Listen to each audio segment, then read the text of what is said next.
Next देखेंगे इसमें अगला क्वेश्चन, लास्ट 12वें क्वेश्चन का कोई भी भाग देखें।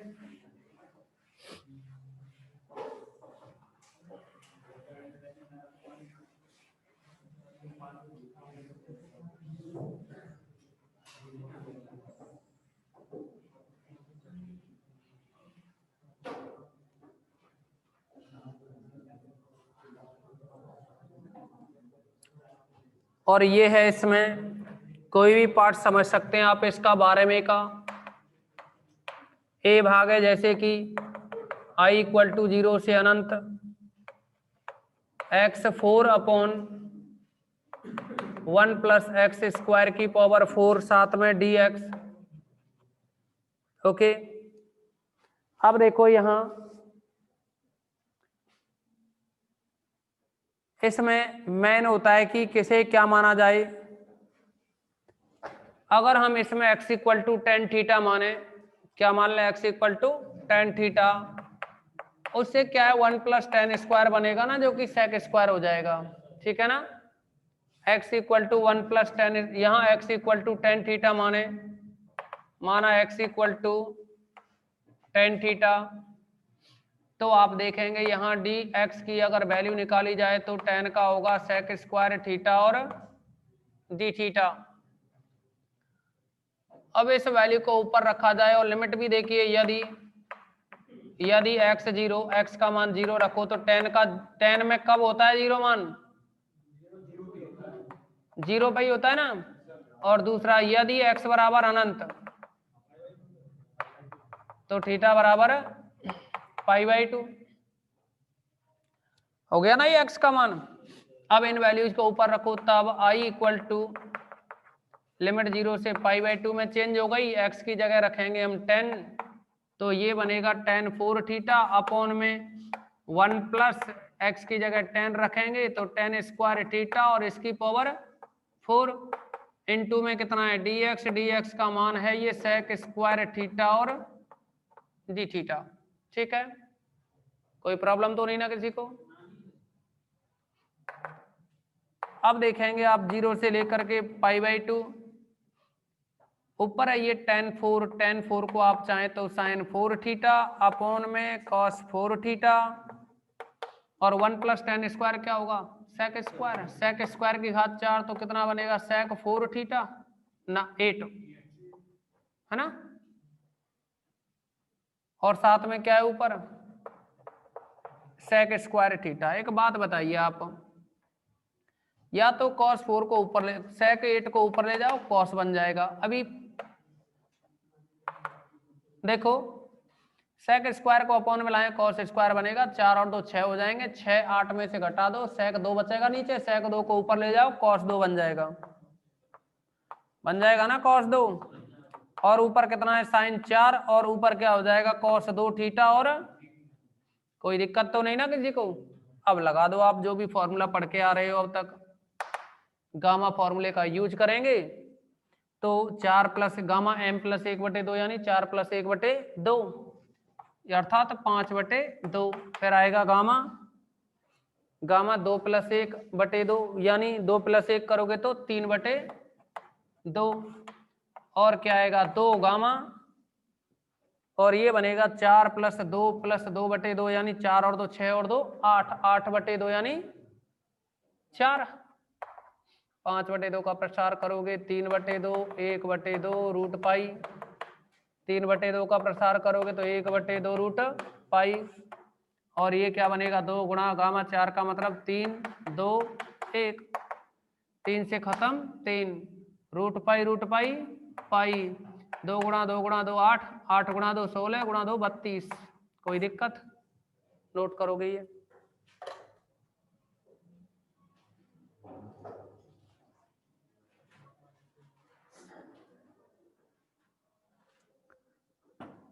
अब देखिए इसमें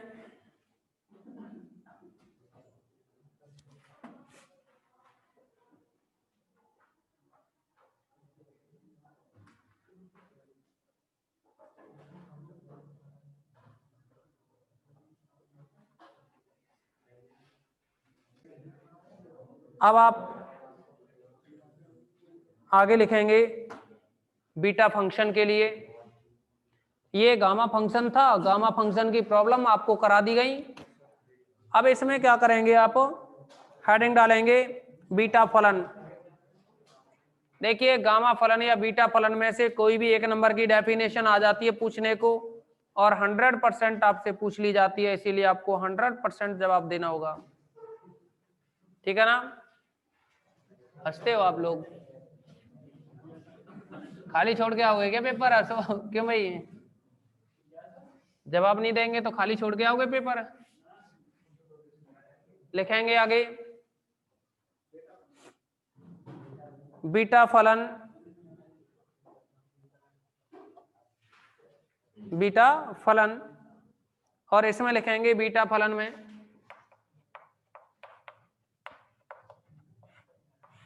नाम ही नाम सुने हैं ना, अल्फा बीटा। लिखें इसमें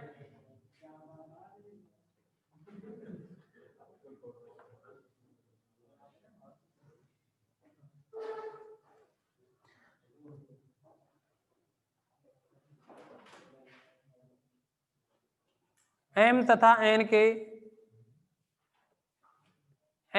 n के धनात्मक मानों के लिए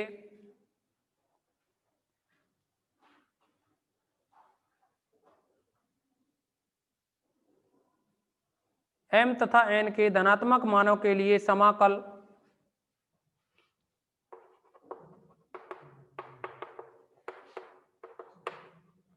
ये जो समाकल है ना x की power m minus 1 1 minus x की power n minus 1 dx 0 to 1, समाकल लिख लो इसको, बीटा फलन कहलाता है। समाकल 0 to 1 एक्स की power m minus 1 1 minus x की power n minus 1 dx beta फलन कहलाता है। और इसे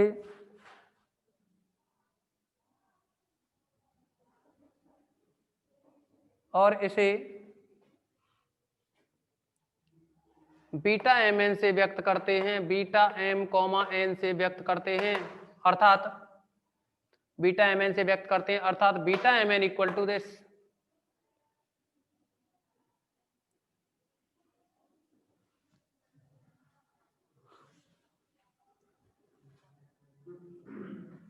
नेक्स्ट लिखोगे इसमें,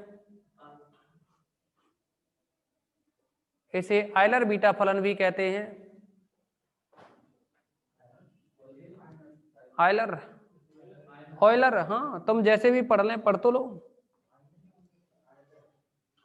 कुछ आयलर पढ़ते हैं, कुछ ईलर पढ़ते हैं, है ना, कैपिटल ई से स्टार्ट होता है ना, तो जैसे भी पढ़े पढ़ तो लो बस। इसे आयलर बीटा फलन भी कहते हैं।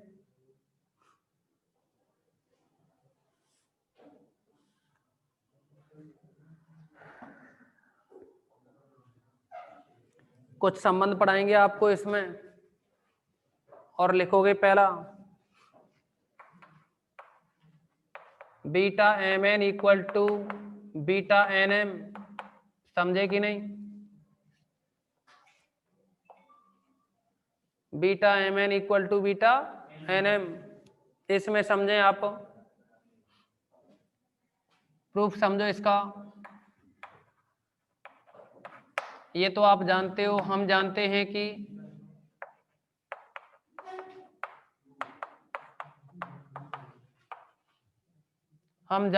कि beta M N equal to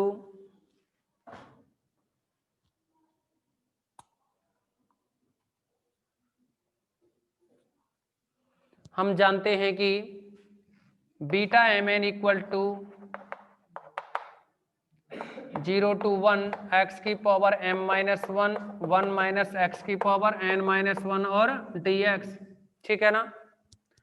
अब देखो इसमें अगर हम 1 माइनस एक्स की जगह y लिख दें, कितना लिखें इसमें, माना 1 minus X equal to Y, तो फिर minus dx equal to dy। अब लिमिट क्या बदल जाएंगे इसकी, फिर beta M N equal to, देखिए आप लिमिट लगाओगे ना, x की जगह 0 रखोगे तो y का मान क्या बनेगा 1, और x की जगह 1 रखोगे तो 1 माइनस 1 बाई 0 आएगा ना। और x की जगह क्या लिखोगे यहाँ से, अगर x की वैल्यू निकालें तो 1 माइनस बाई आएगा ना x का मान। तो x की जगह क्या लिखोगे यहाँ 1 माइनस का बाई इसकी पावर m माइनस 1, और यहाँ 1 माइनस एक्स की जगह बाई लिखेंगे तो इसकी पावर n माइनस 1, और dx की जगह क्या आएगा माइनस का D by. D X equal to क्या बना, ये माइनस का डी बाई बना ना।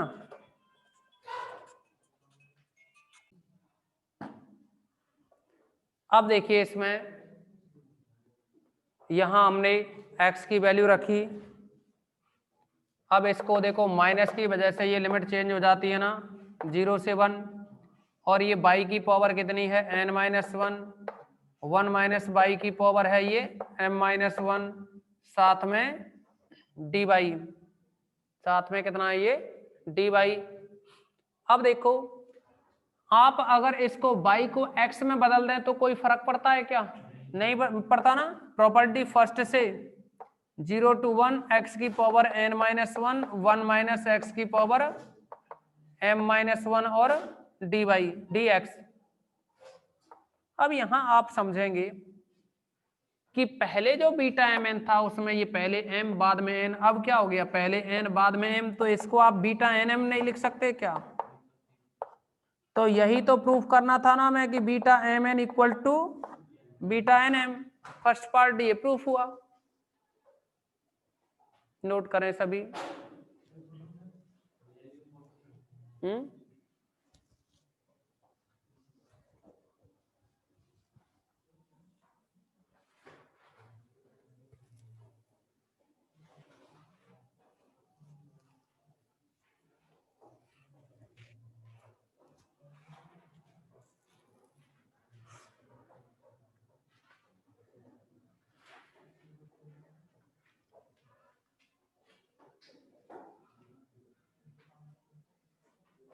नेक्स्ट लिखेंगे सेकंड,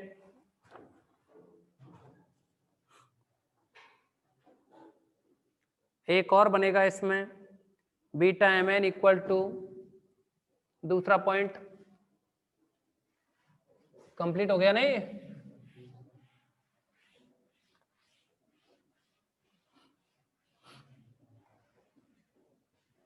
कोई दिक्कत तो नहीं इसमें, पूछे जाते हैं ये इसीलिए आपको बताए जा रहे हैं, एग्जाम में पूछ लिए जाते हैं ये सभी। एक और रिजल्ट है, दूसरा है ये beta M N equal to limit 0 to infinite x की power m minus 1 upon 1 plus x की पावर m प्लस n, साथ में dx। ओके, अब देखो इसमें हम जानते हैं कि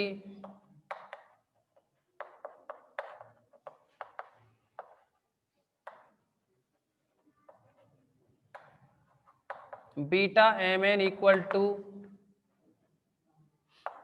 लिमिट 0 टू 1 एक्स की power m minus 1, 1 minus x की पावर n माइनस 1 dx। अगर इसमें हम माने x equal to y upon में 1 प्लस बाई, कितना मान लें x equal to y upon 1 plus y, तो यहां से dx की वैल्यू निकालेंगे, u अपॉन बी लगाएंगे तो नीचे वाली टर्म का स्क्वायर होगा, ऊपर बाई का अवकलन 1, नीचे 1 प्लस बाई को ऐसे ही लिखेंगे माइनस, अब बाई को ऐसे ही लिखेंगे और नीचे वाली जो बाई है ना इसका अवकलन करेंगे डी बाई, 1 प्लस बाई का तो 1 होगा, 1 लिख सकते हो, या बाद में डी बाई भी तो आएगा ना बाई का। अब आप देखिए यहाँ बाई से बाई कट गया, ये बना 1 अपॉन 1 प्लस बाई का स्क्वायर और डी बाई, इन सब मानों को ऊपर रखें, तब beta M N equal to, और यह लिमिट, और देखिए जब x का मान 0 रखोगे, x 0 रखोगे तो 1 प्लस वाई 0 में चला जाएगा, y का मान 0 आएगा। x 1 रखोगे, x का मान कितना रखोगे 1, तो देखेंगे आप y का जो मान बनेगा देखो y का मान एक ही आएगा। वो कैसे, इसको समझ लो। x का मान कितना, एक रख रहे हैं ना, तो y की वैल्यू समझें आप। यहां से 1/x इक्वल टू निकालेंगे तो व्युत्क्रम करोगे ना, यहाँ ये बनेगा 1 + y/y। इसका अलग अलग भाग दें, 1/y + 1। अब आप क्या करेंगे, यहाँ 1/x है ना, अब x का मान आप एक रख रहे हैं, देखो इधर समझा रहे हैं इस कैलकुलेशन को। तो 1/1 x की जगह 1 लिखोगे तो 1/1 1 आया, बराबर में 1/y + 1, 1 से 1 कट गया, तो 1/y बराबर 0 बच गया। तो y निकालोगे तो क्या आएगा, 1/0 जो कि अनंत। तो कितना बनेगा, ये अनंत बनेगा। यहाँ ये जो कैलकुलेशन समझाई है। अब देखो इसमें x की जगह हमें रखना है y/1 + y की घात है m-1। फिर है यहाँ 1 - x की जगह y/1 + y। इसकी जो पावर है वो है n-1। साथ में dx की जगह आप लिखोगे 1/1 + y² dy। ओके, किसी भी स्टूडेंट को कोई भी डाउट्स नहीं होना चाहिए यहाँ तक। तो बोलिए कोई प्रॉब्लम हो तो। अब देखोगे आप इसमें this implies βmn equal to ये रिजल्ट आपको याद भी रखने हैं, ठीक है ना। क्या करने हैं, याद करने हैं, जिससे कि क्वेश्चन आपको आसानी से समझ में आते जाएं। जितने भी रिजल्ट्स आपको बताए जा रहे हैं सभी को याद रखना है। कितनी है ये लिमिट, 0 से अनंत। अब देखो इसको y की घात m-1 कर दें ऊपर, y की घात m-1 अपॉन में कितना है 1 + y। इसकी भी घात m-1 करें इनटू में। जब आप एलसीएम लोगे ना तो 1 + y - y, तो y से y कटेगा ना, ऊपर एक ही तो बचेगा और नीचे क्या आएगा 1 + y। और 1 + y पे घात कितनी है n-1। फिर है ये 1/1 + y का स्क्वायर और साथ में dy। कोई दिक्कत तो नहीं ना किसी को। अब आप देखिए ये ऊपर 0 से अनंत और y की घात m-1 अपॉन में 1 + y की पावर m + n बना। सभी घातों को जोड़ोगे ना, आधार समान है तो घातें जोड़ोगे तो ये m + n -1 और 1 2 से 2 कट गया ना, तो क्या बचा इसमें, यही बचा। साथ में dy और चल रहा है आपको, ये तो हम बता ही चुके हैं। y को x लिख दें तो कोई भी फर्क नहीं पड़ता ना। तो ये बनेगा y की जगह x की पावर m-1 और ये आएगा 1 + x की पावर m + n और dy को जगह क्या लिखोगे dx, जो कि किसका मान है, ये βmn का मान। कोई दिक्कत तो नहीं किसी को।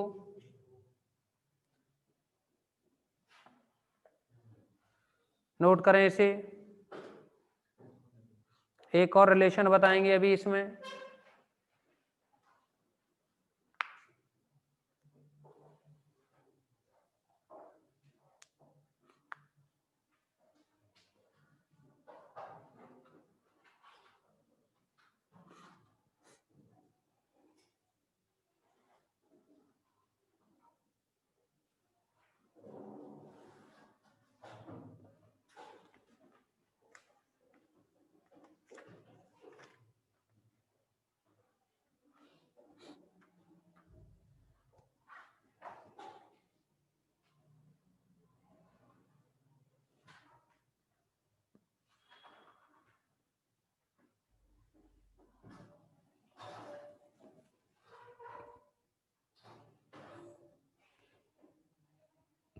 हो गया।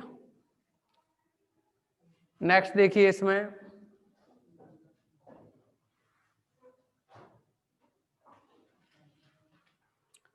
थर्ड रिलेशन है इसमें।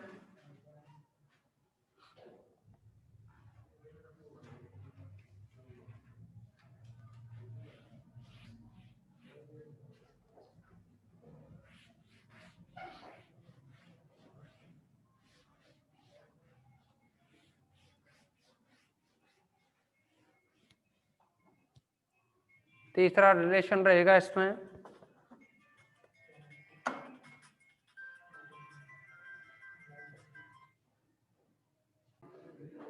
आप देखेंगे इसमें थर्ड रिलेशन है और ये है थर्ड नंबर का रिलेशन बीटा एम एन। देखिए थर्ड नंबर का जो रिलेशन है ना वो है beta M N equal to 2 pi by 2 sine की पावर 2m माइनस 1 थीटा और ये कॉस की power 2n minus 1 theta D theta. Okay, ये प्रूव करना है हमें। इसे प्रूव करने के लिए वी नो दैट, आप समझेंगे अब इसमें beta M N equal to 0 to 1 ये लिमिट होती है ना। अब अगर हम इसमें कुछ सब्स्टिट्यूशन करें, प्रतिस्थापन करें, तो अगर x equal to sine square theta लिखें तो ये बनेगा dx equal to 2 sine theta cos theta और डी थीटा। ओके, ये मान हम ऊपर रखें तब बीटा एम एन की जो वैल्यू बनेगी ना, beta M N equal to, आप लिमिट देखेंगे x 0 रखोगे तो साइन का मान 0 0 पे ही होता है, आप 1 रखोगे तो साइन का मान 1 पाई बाई 2 पर होता है। यहाँ x की जगह लिखोगे साइन स्क्वायर तो ये बनेगा साइन स्क्वायर थीटा और इसकी पावर m माइनस 1, फिर है ये 1 माइनस एक्स की जगह आप साइन स्क्वायर थीटा रखोगे इसकी पावर n माइनस 1 और dx का मान है अपने पास 2 साइन थीटा कॉस थीटा और डी थीटा। ओके, यह बनेगा 0 से पाई बाई 2। अब साइन पे घात 2 है ना तो इसको लिख देंगे साइन की घात 2m माइनस 2। देखो साइन पे घात 2m माइनस 2 तो यहाँ आएगा और प्लस का 1 यहाँ आएगा तो कितना बनेगा 2m माइनस 2 प्लस 1 तो 2m माइनस 1 बनेगा, ये तो बनेगा, नहीं समझे। और 1 माइनस साइन स्क्वायर क्या होगा कॉस स्क्वायर। तो देखिए ये कॉस स्क्वायर तो बनेगा लेकिन ऊपर कितनी घात n माइनस 1 तो 2n माइनस 2 होगा और एक कॉस यहाँ है तो 2n माइनस कितना बचेगा 2n माइनस 1 बचेगा ना। तो ये बच्चा कॉस की पावर 2n माइनस 1 थीटा, साथ में 2 और है और डी थीटा है तो डी थीटा और जो 2 है ना ये इसको आप आगे लिख सकते हैं 2, ठीक है ना। ये थर्ड रिलेशन है आपका, ये तीसरा रिलेशन है, नोट करें इसे। अभी क्या है इसमें बहुत सारे गुणधर्म हैं, इसमें बहुत सारे रिलेशन होंगे बीटा एम एन के, जबकि गामा फंक्शन के जो गुणधर्म थे ना वो इतने ज्यादा नहीं थे, लेकिन बीटा फंक्शन है इसके गुणधर्म बहुत ज्यादा रहेंगे।